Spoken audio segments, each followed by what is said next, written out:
require you to snap in a phone or attach a cable. We're calling it Oculus Go.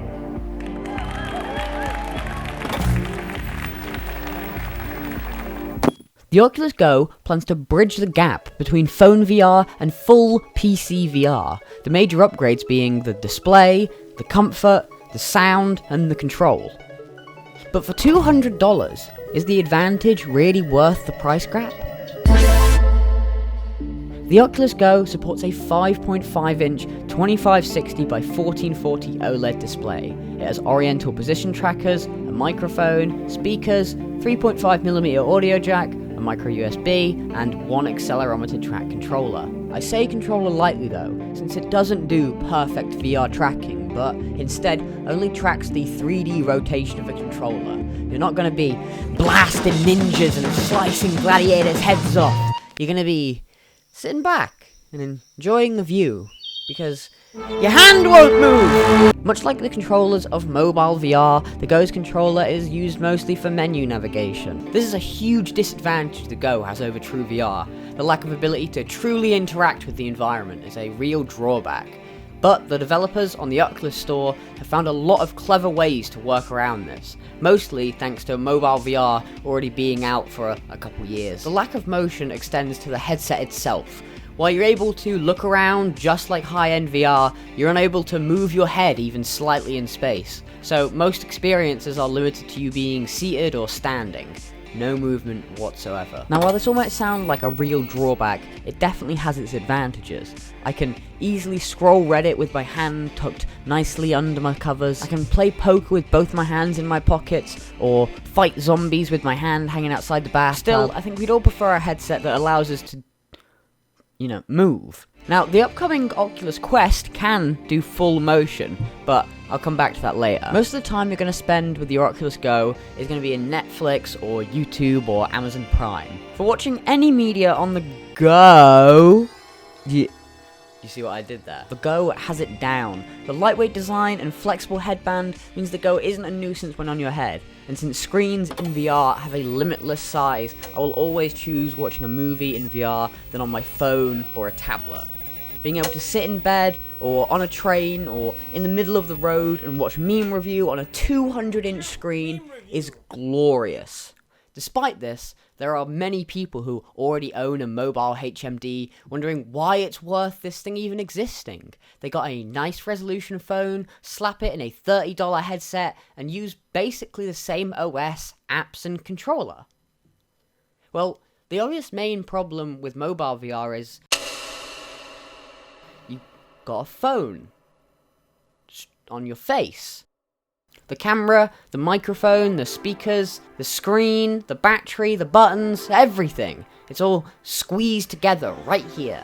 The Go spreads all these vital pieces around the HMD to better suit VR, to distribute weight better, position the speakers, to design the displays around the lenses, increase the battery life, use sensors to pause the headset, increase the comfort, create instant controller connection, and even add buttons to the headset. There is no doubt that currently there is no better portable VR experience than on the Go. Not only that, but having your headset battery separate from your phone battery is a godsend for travel. You already have a good mobile VR headset, the Go can be a relatively cheap upgrade that improves the most important pieces of a good VR experience.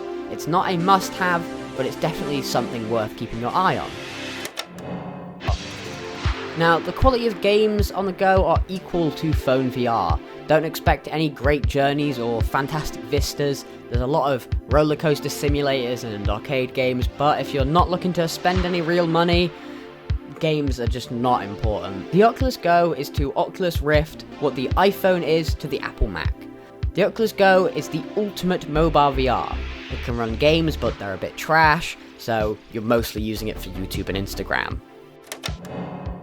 The screen in the Go is good. It's a bit better than your highest end phone VR, and slightly higher res than even the Oculus Rift, which still beats it in refresh rate.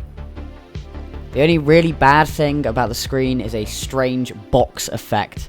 I've never had this on any other headset, but when I push the headset against my face, or turn my head too fast, I can see the edges of the screen. This is most likely a drawback from this super flexible mask piece.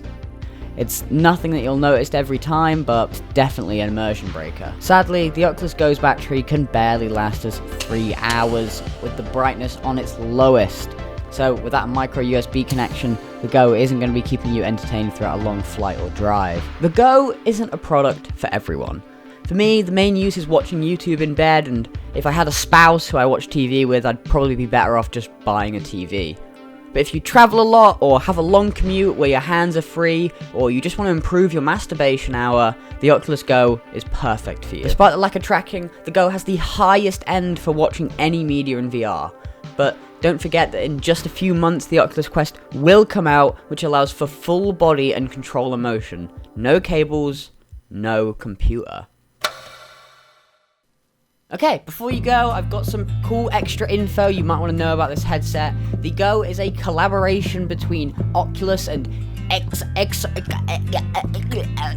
It's a Japanese tech company, which is why you have their logo on the side of the headset. In Japan, the Go is marketed as the Mi VR standalone. It's the exact same, except there's some slightly different colors and the logos are switched, but the OS is entirely different. In China, the Mi VR sold out in its first day. It sold over 30,000 headsets.